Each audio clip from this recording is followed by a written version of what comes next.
Morning light bounced off the glass headquarters, and every reflection seemed to whisper the same thing. Power lives here. Daniel straightened his posture. His navy blue uniform, neatly pressed, carried a small stitch tag.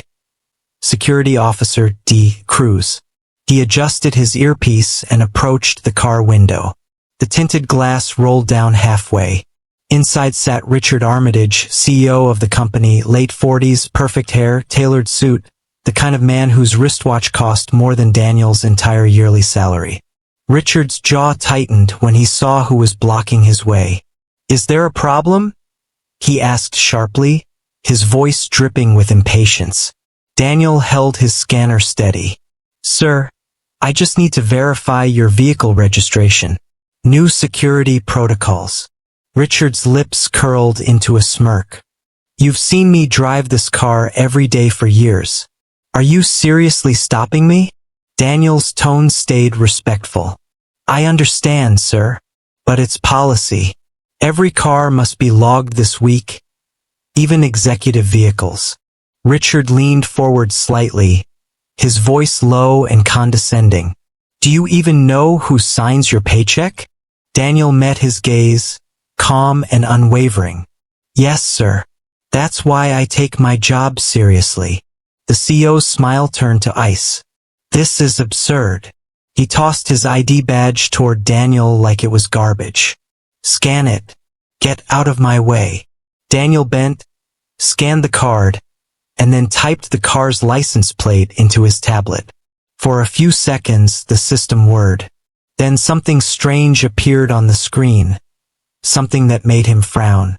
The car registration wasn't under Richard Armitage. It was under Daniel Cruz. He blinked, refreshing the page twice. Same result. Name, Cruz, Daniel F. Address, Redwood District, Apartment 3B. Vehicle, 2022 Mercedes-Benz S-Class. VIN 4 × 10 to the power of 97. Daniel's mouth went dry. His heart pounded. This had to be a system error. Richard noticed his hesitation. "What's the holdup now?" Just verifying something, sir," Daniel stammered. He glanced at the system again. Same name. He looked back at Richard. "Sir, when was this car last registered?" "What does that have to do with anything?" Richard snapped. "Run the check and let me through. You're wasting my time." Daniel stepped aside. "Of course, sir." But as the Mercedes rolled past, a strange thought clung to him like static. Why would the CEO's car be registered in his name? He checked again on the system after the car passed through the gate. The data was still there, valid and time-stamped from the state registry itself. Something was off. Deeply off. That night, Daniel sat in his tiny apartment staring at the digital printout he'd emailed himself from work. The registration proof. His name. His address. He hadn't owned a car in 10 years. Not since the one his late father sold to cover hospital bills. He leaned back on the couch, rubbing his temples. The ceiling fan buzzed softly above him.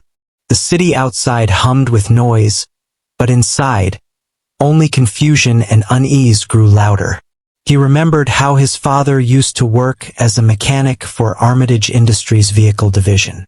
A lifetime ago, the same company, and when his father died, the company hadn't even sent flowers. Now, somehow, their CEO was driving a car registered to the name of the dead man's son. Daniel stood, pacing.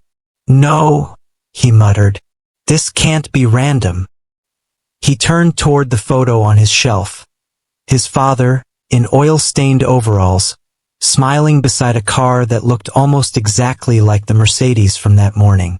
He'd built custom vehicles once, for the executives. Handcrafted engines, designed for silence and power. Daniel's stomach dropped. Could this be one of his father's builds? He picked up his phone and called Rita, a friend from the State Vehicle Registry Office. "Hey," he said quietly, "can you check something for me?" "Sure. What's up?" He gave her the VIN number. Silence stretched on the line for nearly a minute. Then Rita's voice came back, slower, more cautious. Daniel, where did you get this number? It's from a company car at work. Why? She hesitated. Because this car's record shows a transfer of ownership 5 years ago. From Armitage Industries to Cruise, Daniel F. Under something called the Employee Compensation Program. Daniel frowned. What compensation program? According to the system, she said, you're listed as the surviving beneficiary of Francisco Cruz. It says the company granted ownership as a legacy asset after an industrial accident. Daniel froze. An accident. His father had died in a supposed factory malfunction 15 years ago. The report said he was careless. Faulty wiring, company cleared of blame. But now, a car registered in his name, a car his father may have built, was being driven by the same CEO whose family had owned that company for 3 generations. Rita, he whispered. Send me everything you find. She exhaled. Are you sure you want to open this? He closed his eyes. Yeah, I think I already did. That night, the rain returned, the same kind that always fell when his father worked late shifts. Daniel sat by the window, watching headlights smear across puddles. Inside his chest, the slow spark of something dangerous began to form. Not anger, not yet, just truth, and the quiet certainty that once truth starts moving, it doesn't stop. The next morning, Daniel arrived at Armitage Industries earlier than usual. The city was still half asleep, the horizon streaked with pale gold, streets quiet except for the hum of delivery trucks. He stood at the front gate, uniform crisp, face unreadable. But inside, his mind was racing. Every beep from his tablet reminded him of the registration document sitting in his inbox. It wasn't a glitch. It was something buried. Something the company had hoped no one would ever notice. At 6:40 a.m., before any executives arrived, Daniel slipped into the vehicle log office, pretending to check routine reports. The office was small, walls lined with file cabinets, one old computer humming faintly in the corner. He pulled up the internal vehicle database, typed in the VIN number again, and watched as a restricted file flashed red on the screen. Access limited. Executive clearance only. Daniel exhaled slowly. Figures. He glanced over his shoulder. The hallway was empty. He inserted his USB drive, copying what little he could from the public entries. Then something caught his eye, a memo from years ago, archived under Employee Compensation Records. He clicked it open. Date: May 14, 2009. Subject: Factory Incident, Compensation Closure. Summary: Employee Francisco Cruz deceased following explosion in vehicle development, Bay 3. Case closed under accidental malfunction clause. No negligence found. Vehicle prototype salvaged and reassigned to executive fleet. Daniel's throat tightened. Prototype salvaged. He stared at the name. His father. They had turned the car his father died building into a company vehicle, and eventually the CEO's personal ride. He scrolled further. The note at the bottom made his hands tremble. Transfer of ownership. Non-disclosed registered to surviving family member under asset clause to avoid legal dispute. Avoid legal dispute. That meant someone had hidden the truth to prevent his family from suing. They'd filed the car under his name, just to bury the evidence. A voice behind him broke the silence. Working hard, Cruz? He jumped slightly. It was Officer Mark, the senior guard, older, half-retired, the kind of man who saw everything but said little. Daniel forced a small smile. Yeah, early audit checks. Mark stepped closer, eyeing the computer. You digging where you shouldn't? Daniel hesitated. What makes you say that? Mark smirked. Because I've been here 20 years. Every man who stays late or comes early is either in love or looking for trouble. He leaned against the doorframe. You want some advice? Don't go looking for ghosts in this building. The Armitages built their empire by burying them deep. Daniel saved the file, closed the window. Thanks for the warning. As Mark left, Daniel whispered, Guess it's too late for that.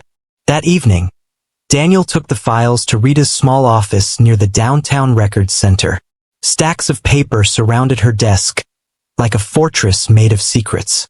Daniel, she said, looking up from her monitor, you shouldn't have this.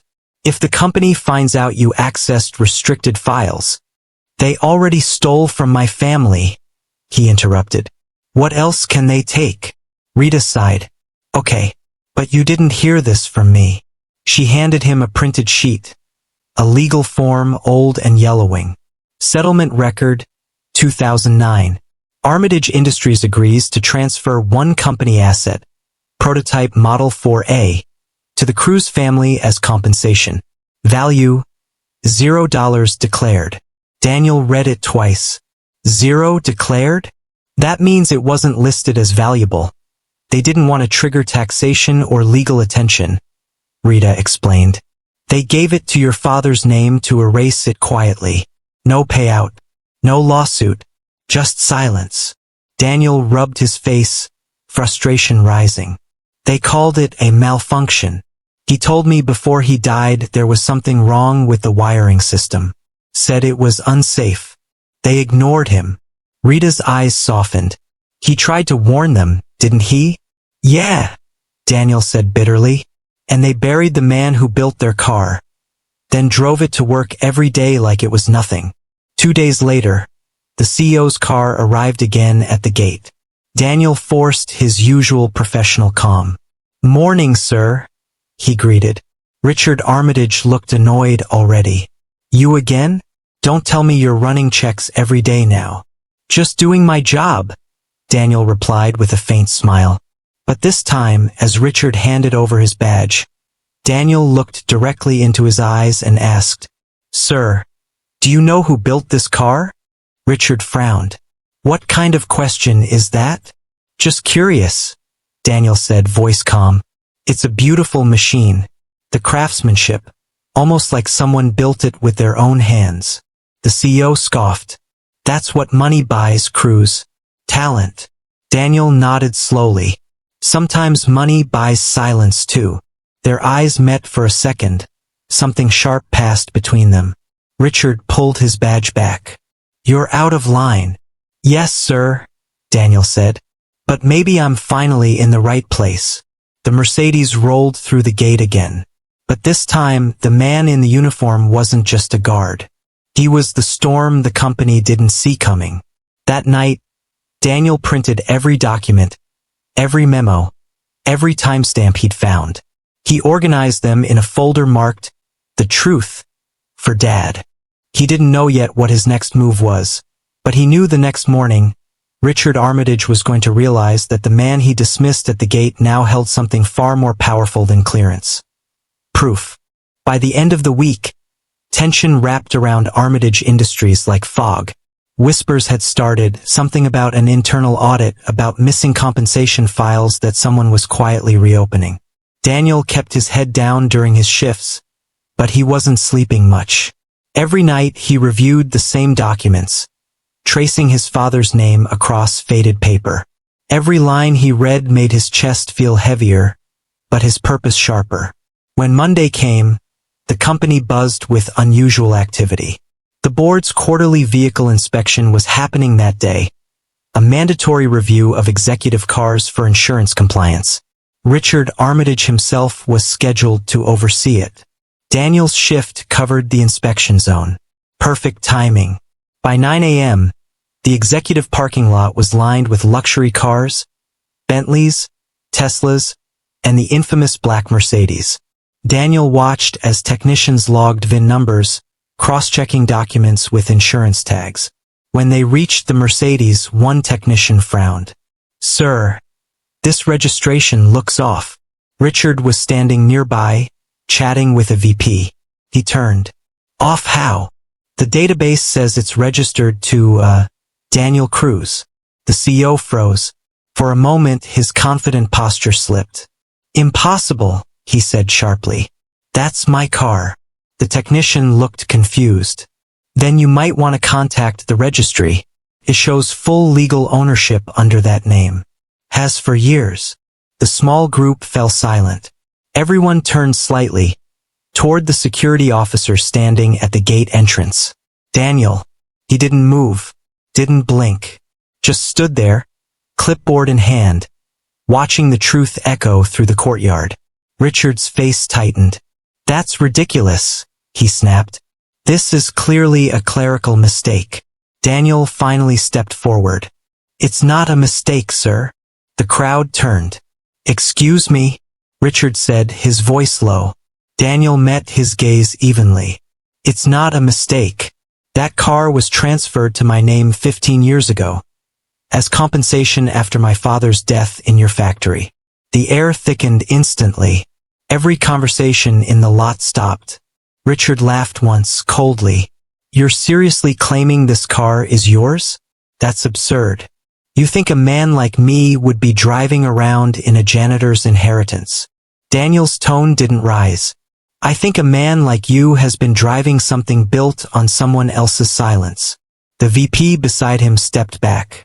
Richard, maybe we should move this inside. No, Daniel said firmly. Let's keep it right here. He handed over a printed folder. Vehicle transfer record. Company memo. Settlement form signed by your legal counsel in 2009.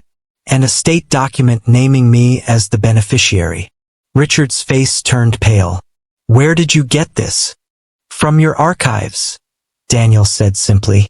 Buried under compensation. Closed cases. You didn't even delete it right. The VP took the papers, scanning them quickly. His expression darkened. This looks legitimate. Richard snatched the documents, flipping through them with shaking hands. You don't understand. These files were created to protect your family. Your father died because he ignored safety procedures. Daniel stepped forward, voice steady but firm. No. He died because he reported safety violations that your engineers ignored. The same wiring flaw that caused the explosion was in your prototype schematics. You blamed him to protect your bottom line. A murmur rippled through the onlookers. One of the technicians whispered, I heard about that accident. They said it wasn't his fault. Richard's jaw clenched. You're out of line, Cruz. You have no idea how corporate law works. Daniel held his ground. Maybe not. But I know what truth looks like when it's trying to breathe. Security cameras caught the entire exchange. The trembling CEO, the silent employees, and the man in uniform who refused to shrink. The head of HR approached nervously. Mr. Armitage, perhaps we should move this to the conference room. This doesn't look good. Richard exhaled sharply, straightening his jacket. Fine. Inside. Now. He walked off briskly, the folder clutched tight in his hand. Daniel followed, heart pounding. Inside the conference room, the atmosphere was colder, the kind of silence that feels like glass about to crack. Richard threw the folder on the table. You think you can blackmail me with old paperwork? I gave your family that car out of compassion. You'd still be nowhere without my company. Daniel looked at him steadily. You didn't give us anything. You gave us silence. My father's death bought your promotion. The words hit like a punch. Richard leaned forward, lowering his voice. You're walking on dangerous ground, Cruz. If you leak this, you'll never work in this city again. Daniel almost smiled. Then maybe I'll start with your investors. Richard froze. See, I made a few calls, Daniel continued. Turns out, corporate vehicle ownership falls under tax reporting. You never declared this transfer. That means the board doesn't know you've been driving an undeclared asset for years. That's fraud, sir. For the first time, the CEO's face showed real fear. He opened his mouth, but no sound came out. Daniel turned toward the glass wall of the conference room, where employees were pretending not to watch, and said calmly, I'm not here to destroy you, Mr. Armitage. I just want the truth about what happened to my father made public.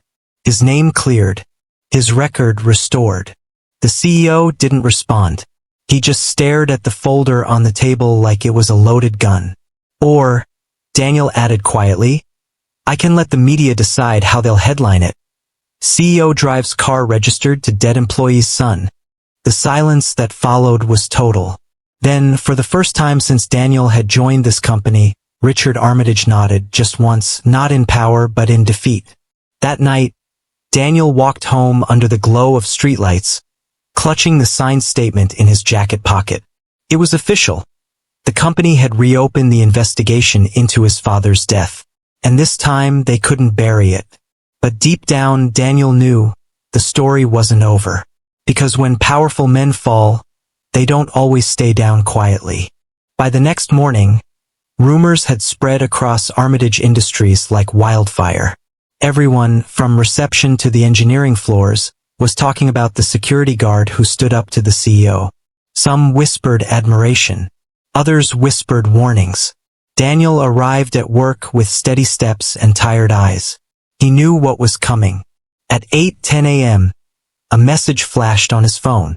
Report to the executive office immediately. Inside the CEO's glass-walled office, Richard Armitage stood near the window, staring out over the city like a king watching his empire slip away. Beside him sat the head of HR, tablet in hand. Mr. Cruz, Richard said without turning around. Close the door. Daniel obeyed. You've made quite the impression lately, Richard began. Viral emails, curious employees. My board asking questions that shouldn't exist. I have to say, you've been remarkably disruptive for a man whose job is to check IDs. Daniel stayed silent. Richard finally turned, his polished confidence masking something colder underneath. I can't have chaos in my company. So, effective immediately, your position is terminated. He nodded to HR. She slid a paper across the desk. A termination letter already printed. Daniel looked down at it calmly. You're firing me for uncovering the truth? Richard's tone sharpened. I'm firing you for insubordination and unauthorized access to confidential files. Daniel chuckled once, low and humorless.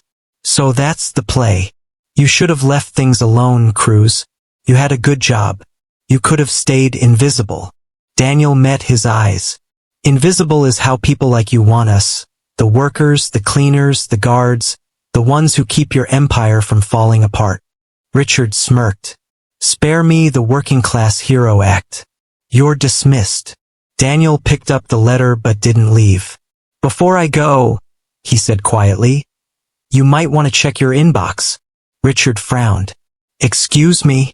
Your board's compliance officer, Daniel continued, sent you an email 10 minutes ago. It's a forwarded thread, the internal report I gave to the State Safety Bureau, plus a copy of that car registration you forgot to declare. I also included a timeline of your father's company bonuses after the so-called accident. You know, just for transparency. The CEO's face drained of color. You sent it to the board? Daniel nodded. And the Department of Labor. I figured they should hear it from someone who isn't paid to lie. The head of HR's hand froze on her tablet. Sir, he's not bluffing. The audit notification just came in. Richard slammed his hand on the desk. You don't know what you've done. Oh, I do, Daniel said calmly. I've done what my father couldn't. Make them listen. By noon, the emergency board meeting had been called. Executives filed in, faces pale, phones buzzing. The atmosphere was electric. Fear mixed with fascination. Daniel sat quietly at the far end of the room, invited by the compliance officer herself.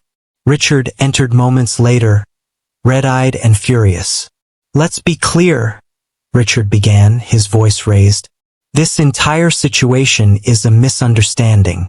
A former employee is making baseless accusations using outdated paperwork. The chairman, an older woman named Evelyn Hart, looked unimpressed. Baseless? The Department of Labor just opened an inquiry, and the registration of your company vehicle, listed under an employee's name for over a decade, has already triggered a financial audit. She turned toward Daniel. Mr. Cruz, you have the floor. Daniel stood slowly. Every eye in the room followed him. He placed his father's photo and a stack of files on the table. My father, Francisco Cruz, was a technician here for 17 years, he began. He died during a prototype explosion in 2009. The report blamed him, said he was negligent. But these memos, your memos, show he'd reported faulty wiring weeks before. You ignored it. He slid another paper forward. And this car, the prototype he built, was quietly re-registered in my name as compensation, to hide your legal exposure. Richard cut in sharply. You think you understand corporate procedures? You're a guard, for God's sake. Evelyn held up a hand. Let him finish. Daniel continued. You called my father careless. Then you buried his work. And you, Mr. Armitage, turned his designs into your personal trophy. Right down to the car you drive to remind yourself of his silence. Gasps filled the room. Evelyn turned to the CEO. Is this true? Richard hesitated just long enough to damn himself. It's more complicated than that. No, it isn't, Daniel said. It's simple. My father built your future, and you built his grave. The words hit like thunder. For a moment no one moved. Then Evelyn looked to legal counsel. Prepare a full internal investigation. Freeze all executive accounts related to the prototype division. Richard stood, his composure cracking. You can't do this to me. My family built this company. Evelyn's gaze was cold. And now they'll see how it falls. She looked at Daniel. Mr. Cruz, you'll be working with compliance on the investigation. We'll need every file you found. Daniel nodded, voice steady. Gladly. Richard turned toward him, eyes blazing. You think you've won? You'll never survive the politics of this place. Daniel met his gaze one last time. I'm not here to survive. I'm here to clean up. He walked out of the boardroom as the security team entered. This time, not for him. That night, the company's internal news portal exploded with updates. CEO suspended pending investigation. Whistleblower uncovers fraudulent compensation record. And below the headlines, employees commented anonymously. He was just a guard. And he did what none of us dared. Francisco Cruz's name is finally cleared. Daniel sat in his apartment, staring at the flickering screen of his old laptop. He didn't smile. He didn't cheer. He just exhaled long and slow, because justice didn't always roar. Sometimes, it whispered through paperwork and silence.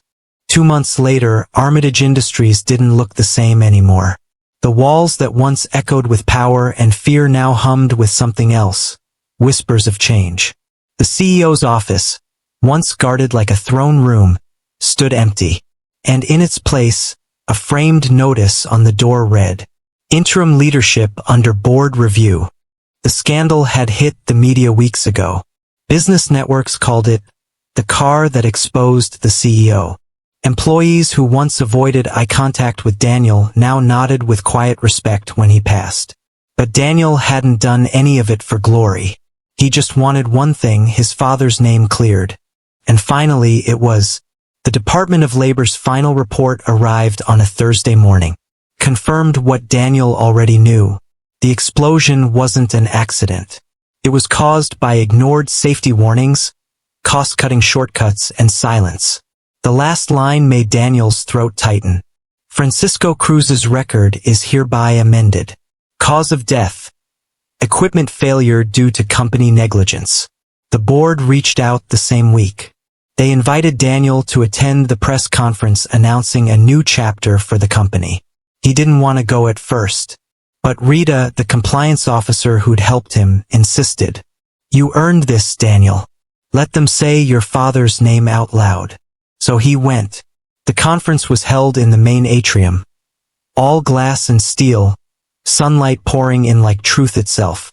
Cameras flashed, reporters murmured, and the new interim chairwoman, Evelyn Hart, stood at the podium. Today, she began, we take accountability. Not just for mistakes, but for the silence that allowed them. Armitage Industries was built on innovation, and on the backs of workers who gave everything to make it happen. One of those workers was Francisco Cruz. Daniel froze. Hearing the name echo through the same halls that once buried it felt unreal. Evelyn continued, "To honor his legacy, we're renaming the Vehicle Innovation Wing the Francisco Cruz Research Center." Applause filled the room. Daniel blinked hard as his father's face appeared on the big screen behind the podium. A photo of him smiling in his workshop, grease on his hands, pride in his eyes.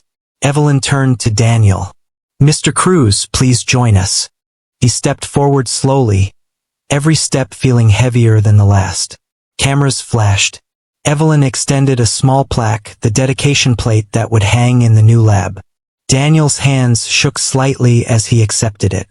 "Your father's brilliance built this company," she said softly. "Your courage helped save it." Daniel managed a small nod. He used to say, "The truth has a way of shining through the grease." I didn't believe him until now. A few quiet laughs broke the tension, but behind them people were crying. That afternoon, Daniel walked through the renovated wing for the first time. Fresh paint, new safety signs, and in the center of the hallway, a bronze plaque with his father's name. He ran his fingers over the engraved letters. Francisco Cruz, innovator, builder, beloved father. He whispered, "We did it, Dad." Then he turned toward the sound of footsteps. It was Mark, the old guard who'd once warned him not to go digging. "Looks like you found those ghosts after all," Mark said, smiling faintly. Daniel chuckled. "Yeah, turns out they weren't buried, just waiting to be heard." Mark handed him an envelope. "Corporate sent this down for you. Thought you'd want to see it." Inside was an official offer letter. Position: Head of Facilities Security and Safety Division. Annual salary: $145,000. Reporting to Board of Directors. Purpose: oversee safety, ethics, and accountability for all branches. Daniel read it twice before laughing quietly. "They really want the janitor to run safety?" Mark clapped him on the shoulder. "No, they want the man who cleaned up the truth." Weeks later, Daniel stood at the front gate once again. But this time, not as a guard. His uniform was gone. He wore a navy suit, badge reading Director Cruz. A black Mercedes pulled up. Not the same one. That car was now in the company museum. This was a new model, sleek and spotless. The driver stepped out and handed Daniel a small box. "They asked me to deliver this to you, sir." Inside was a single item, his father's old pocket watch, polished and ticking. And beneath it, a note, "For the man who stopped the car and started the change. H." Daniel smiled softly. He closed the box, looked toward the sunrise washing over the glass building, and whispered, "Rest easy, Dad. The road's clear now." That evening, he walked through the research wing one last time before heading home. A group of young interns were gathered around a prototype car, discussing design flaws and safety checks. Daniel paused by the door. "Hey!" One of them called out, recognizing him. "Mr. Cruz, any advice before we test this thing?" Daniel smiled faintly. "Yeah, double-check the wiring. And never let anyone tell you your work doesn't matter." The interns nodded, serious now. He turned to leave, sunlight spilling across the floor, his shadow stretching long down the hall. A man once invisible, now impossible to ignore. Final voiceover, cinematic close. Sometimes, life gives you a uniform to hide behind, but the truth, the real kind, doesn't stay buried. It waits. It watches.